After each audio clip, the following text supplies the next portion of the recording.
Bismillahirrahmanirrahim. Assalamualaikum warahmatullahi wabarakatuh.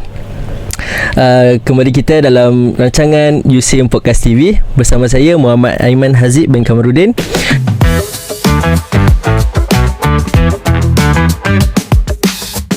Ditemani dengan tetamu yang istimewa dan sangat disegani di USIM TV, di USIM. Perkenalkan, Mai Sarah binti Hamdan.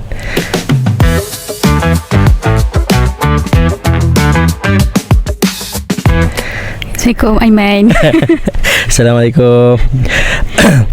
Sebelum kita pergi lebih lanjut, kita bagi tahu kat diorang kita punya soalan, kita punya tajuk podcast pada hari ini.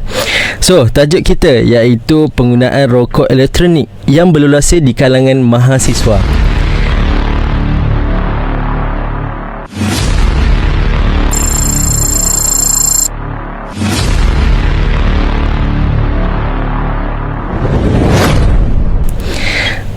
Tapi sebelum itu, bak kata orang, tak kenal maka tak cinta. So, bolehkah saudari Mai perkenalkan diri ataupun perkenalkan latar belakang? Mestilah boleh Aiman, takkan tak boleh. Sebelum tu Aiman jelaskan suara saya. Jelas. Okey, Assalamualaikum semua, kepada semua pendengar USIM TV, betul? Radio USIM Podcast TV. USIM Podcast TV. Okey, hai semua, saya Mai Sarah Hamdan. Orang kata di USIM ni, orang kata taklah segan, orang tak segan pun dengan saya. Tantang orang tak kenal saya. Kenal. Okey, tapi saya selaku naib yang di-Pertua 2 Majlis Perwakilan Pelajar MPP USIM lah. So sekarang saya orang kata sedang bergerak aktif lah untuk satu tenure ni. Tapi dah nak habis dah Aiman. Bulan 9, bulan 10 tu dah tak jadi MPP dah. Rasanya tahun depan akan naik lagi kan? Tak ada. Saya 4 tahun je. So tak ada rasa nak naik lagi lah. Lupa. Dah tahun ketiga Saya tahun ketiga sekarang. Okey. InsyaAllah kita terus dengan soalan kita. So, dengan tajuk kita iaitu penggunaan rokok elektronik. So, soalan yang pertama, pada pandangan saudari, apakah yang dimaksudkan dengan trend rokok elektronik iaitu vape, dan mengapakah isu penggunaannya yang berluasa di kalangan mahasiswa menjadi kebimbangan masyarakat pada hari ini? Okey, izin jawab. Okey, berkaitan dengan orang kata trend ataupun orang kata trend rokok elektronik ataupun vape ni, kenapa dipanggil trend dan sebagainya, Aiman, kalau Aiman nak tahu dan semua pendengar nak tahu. Okey, trend ni orang kata adalah bermaksud peningkatan every year ataupun peningkatan setiap hari penggunaan. Ataupun orang kata kita boleh kata macam orang kata famous pada satu masa itu. Tapi Aiman, untuk vape ni dia bukannya pada satu masa tu je, sampai ke hari ini Aiman, kalau Aiman nak tahulah. Orang kata orang kata kita mestilah buat check research sikit kan. So bila yang last latest yang paling saya tengok adalah tahun 2025 tu Aiman. Kita boleh kata every year, even in Malaysia sendiri, penggunaan rokok vape dalam kalangan orang kata remaja, dalam kalangan golongan-golongan kita ni memang meningkat lah. Lepas tu apa soalan kedua tadi, Man? Sorry Aiman. Mengapakah isu penggunaannya yang berluasa di kalangan mahasiswa? Okey, bila kata pasal mahasiswa ni Aiman, apa yang saya boleh orang kata cakap ataupun share lah. Yang pertama yang saya rasa, kalau apa-apa soalan orang akan cakap macam ni, pengaruh rakan sebaya. Aiman setuju tak dengan saya agak-agak? Betul, setuju. Okey, so orang kata trend vape dan sebagainya, kadang-kadang dia bukannya daripada dia boleh jadi rakan sebaya, tapi itu yang orang kata sebab kita selalu berada, bila kita cakap pasal konteks mahasiswa lah, sebab kita sentiasa berada dengan kawan-kawan kita, kelompok kawan-kawan kita. So diorang lah main peranan sama ada nak bawa pengaruh yang baik atau buruk. Saya tak cakap family tak bagi pengaruh, tapi kita banyak masanya adalah berada di, orang kata kalau mahasiswa ni di kampus dan sebagainya, di college dan sebagainya. So pengaruh rakan sebaya tu yang utama. Yang second Aiman, kalau Aiman nak tahu lah, ataupun rakan-rakan pendengar di radio nak tahu, adalah social media juga. Social media. Kita tengok macam, sebab sekarang ni orang kata apa, memang budak-budak pun dah ada telefon Aiman. Betul tak? Budak-budak pun dah ada telefon. Anak buah saya pun ada. Ada telefon tak? Umur apa tu? Dalam 3 tahun. 3 tahun dah tu. Okay. Itulah dua dah saya nak share. Yang pertama rakan sebaya, second adalah social media tu sendiri. Betul. Saya nampak kan, kalau macam saudari Mai tadi cakap pasal rakan sebaya kan, diorang rasa macam tak pegang benda ni, tak macam tak boleh kawan. Faham tak? Betul-betul. Dia kena ada benda tu baru boleh kawan. Betul tak? Betul-betul. Rasa macam macam ni ke berkawan? Faham tak? Okay. Betul-betul. Okay, kita pergi ke soalan yang seterusnya. So, apakah faktor utama yang mendorong golongan mahasiswa terlibat dalam penggunaan rokok elektronik secara berlebihan? Okey, kalau kita cakap, sebab memang saya perasan konteks ke mahasiswa je kan sekarang ni, sebab kita pun belajar universiti kan. Betul. So, saya rasa yang utama selain daripada akal sebaya itu sendiri adalah tekanan akademik lah. Kalau macam saya tanya Aiman lah, Aiman kalau nak release tension, Aiman buat apa? Saya buat semua benda kecuali merokok lah. Okey. Sorry tau, saya pula tanya soalan dekat kita. Tak apa. Okay. Itulah sebab apa saya bercakap, sebab ni saya tak nak yang pendengar semua bosan tau. Tapi kalau nak tahulah, dekat dalam orang kata rokok elektronik ataupun vape tu sendiri, dia memang ada satu bahan yang kita panggil nikotin lah, kan. So nikotin ni memang dia akan bagi orang kata apa kita panggil ketagihan. Ketagihan. So dia macam cuma itulah, dia bagi ketagihan satu, Aiman. Second, dia bagi macam kelegaan sementara. So bila diorang macam dah habis, contoh dah tamat tempoh, dia akan nak lagi. Macam tu. So tu saya cakap lah, tekanan akademik. Cuma tu Aiman, saya nak nasihatkan semualah, carilah cara lain nak release tension. Kita ada banyak cara. Hiking, Aiman suka hiking tak? Suka hiking tak? Okay. Tapi sekarang dah tak boleh hiking lah. Bagus lah, Aiman suka. Saya tak suka. Ni orang kata macam sekarang lah, kalau memang rakan-rakan sekalian saya semua suka hiking.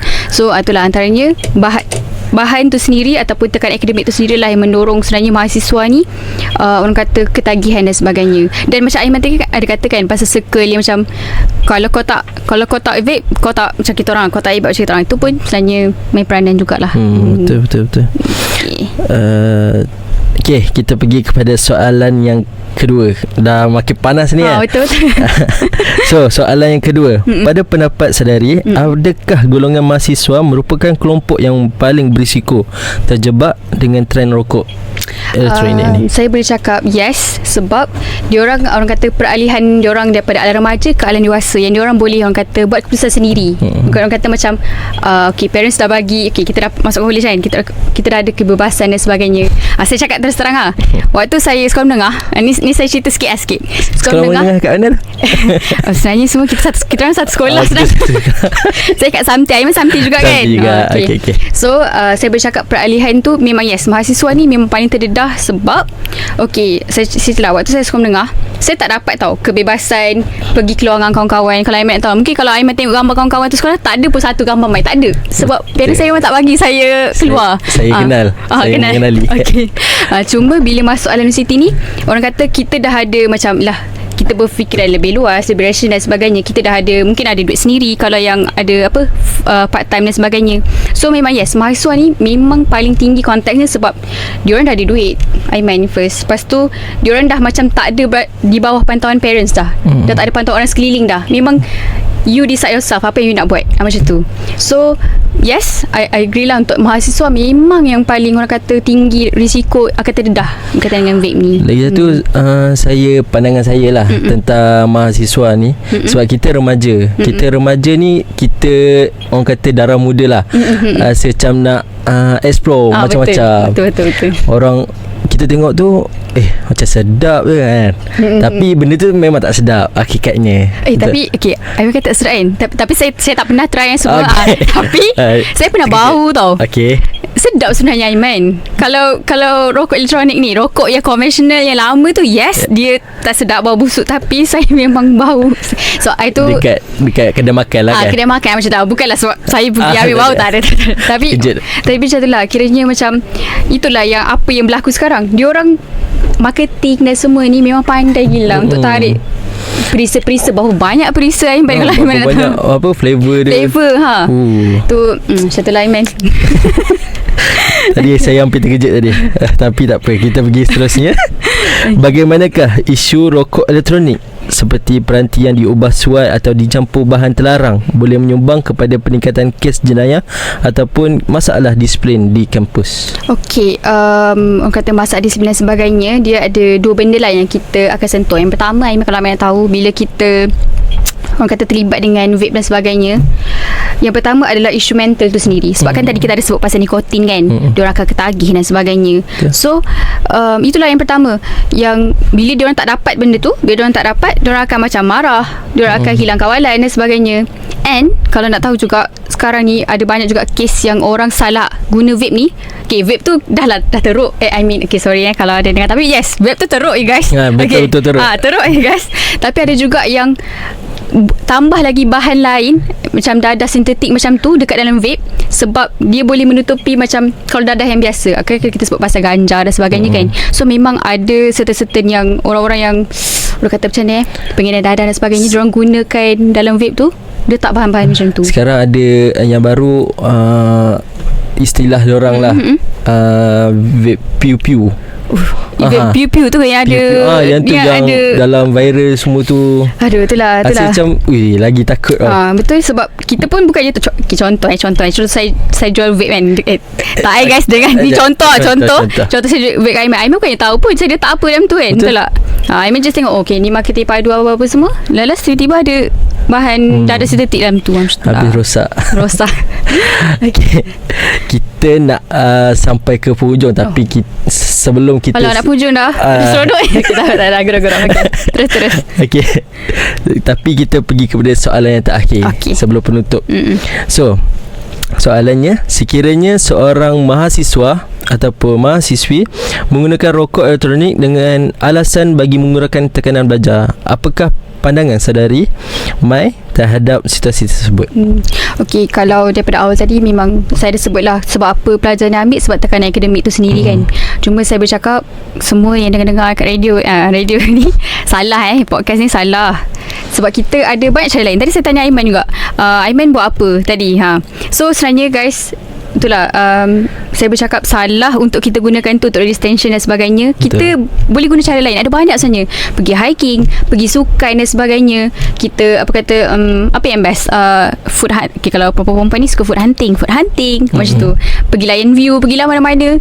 Buat cara lain untuk sebab guys, kalau korang dah start sekali, kan macam kita cakap pasal nikotin daripada awal tadi kan, memang kata susah nak berhenti addiction tu. Yes, addiction tu sangat susah. So jangan pernah mula. And kita juga contoh ni pada pendengar yang mungkin dah memang start vape, jangan pula ajak orang. Kau simpan kau sendiri je jangan ajar orang lain lah macam tu lah. Kalau ajar tu lagi itulah, itu tak respect lah. Betul. So I think je lah. Betul je.